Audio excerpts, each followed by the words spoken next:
What's up guys, Trevor Hunter here with Dirt Bike Test. We're out here at Moto Ventures here in Anza, California, riding the 2025 Honda CRF250RX models. Today we got the 450RX and the 250RX. Both bikes are largely all new with heavily updated chassis, new suspension settings to accommodate the chassis, and then some minor updates to the motors and the intake and whatnot.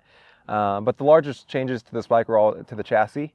And we had pretty positive reviews after riding both the 250 and 450 motocross bikes earlier this year. So we're really excited to get to ride these off-road bikes, kind of more of our realm. Honda invited us out here today in the Anza, and we got to spend some time on both of the bikes.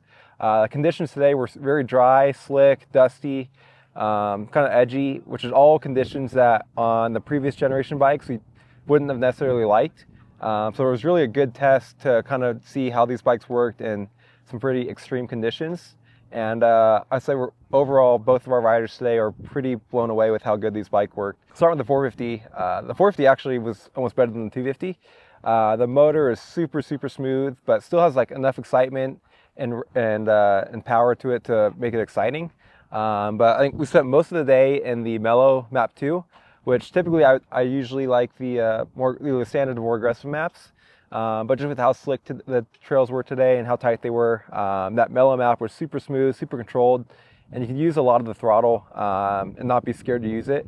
Like I said, we weren't breaking traction, we weren't fighting the power, fighting the bike.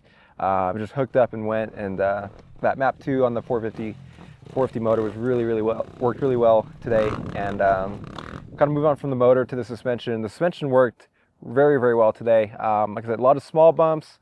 Some like square edge chatter and chop, nothing too big necessarily, but for the conditions here today, the suspension very like free moving and a lot of movement in the stroke, very plush, especially for Showa components. Reminded us a little bit more of like a KYB feel and just how much comfort we had in the fork and the shock. But both front and rear felt very balanced on this 450, and we were pretty happy with how well it worked on all the trails. And we even took the motocross track, hit some bigger jumps, no problem there. So really overall, I think it's on the softer side of the suspension for sure, but in the terrain we're in today and kind of what Honda sets it up for, it works really well. Move on to the chassis. This is where we really struggled with the old bike the most, is just how kind of unpredictable and inconsistent the chassis was, especially in conditions like we rode today. But this chassis overall today felt very predictable, very stable and comforting. Really, we had nothing to complain about with the chassis. In the tight single track, it was nimble enough that we could hit some of the quick corners and whatnot and not fighting the bike. But then we get into the faster stuff and go floating across the chop and whatnot, and the bike was super stable, soaked it up well, and yeah, like I said, very good blend of stability and cornering in this bike.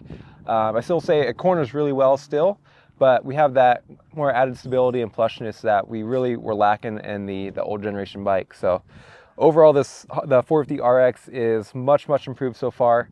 I don't want to draw any major conclusions after one day, but just based off today, I feel like this bike's in a really good spot and is a lot light years ahead of where the old stock bike was. Move on to the 250 real quick. The 250 received a lot of the same changes. The motor is very similar to the old bike aside from the intake, but the 250 motor, really good kind of trail ride, slower speed bike for sure. The motor, like you could lug the thing really well. It wasn't, once we got kind of in the faster stuff, it doesn't rev as quick as some of the other bikes. But we kind of, if you just short shift it and you kind of use the power where it makes the power, the motor feels very potent, and nothing we would really complain about too much, as long as you kind of know how to ride the bike. Moving on to suspension.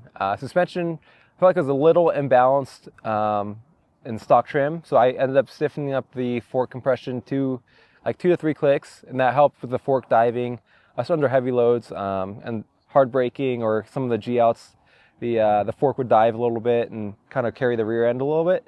But once we kind of stiffened up the fork, it flattened the bike out and remained a lot more stable and just easier to ride. So stiffening up the fork helped a lot on that. But overall, the suspension worked well on that 250. And very similar to the 450, the chassis feels much improved. It wasn't as big of an issue on the 250, but the 250, like I said, super light and nimble. What was really fun in the single track trails, just you throw the bike around, maneuver it however you want, very little energy needed.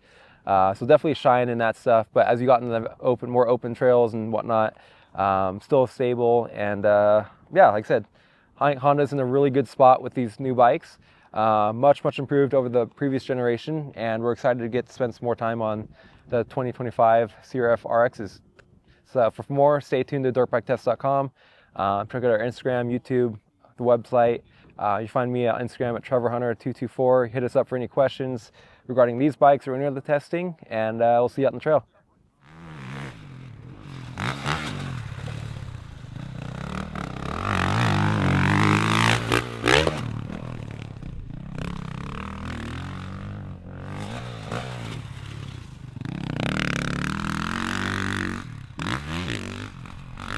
Hey guys, Tyler Belknap with Dirt Bike Test. Today we're out here riding the 2025 250RX and 450RX. I spent a good amount of time on the 450 today, and I gotta say it's made some awesome changes in the chassis and suspension overall. I had a lot of kind of issues riding with the older bike where it was a little too soft feeling, and I feel like just like the moto bike, they brought on a lot of good chassis changes, and it made this bike really fun to ride in.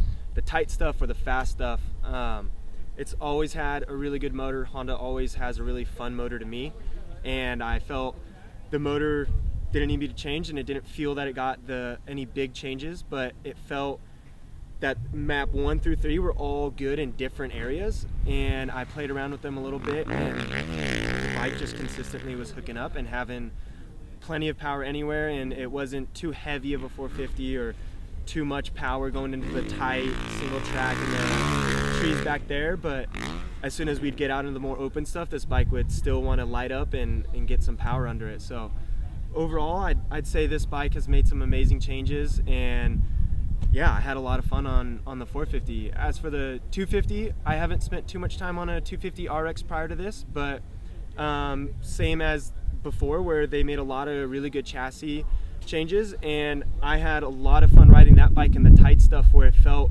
you could just kind of toss it everywhere with its light, nimble 250 feel to it. And it still had, in map 2, I felt a really good map for that tight stuff where it had a really strong bottom to mid pull where I could just lug the bike and just kind of play with it everywhere. And overall, they're both really fun bikes, and hoping to spend a little bit more time on them soon.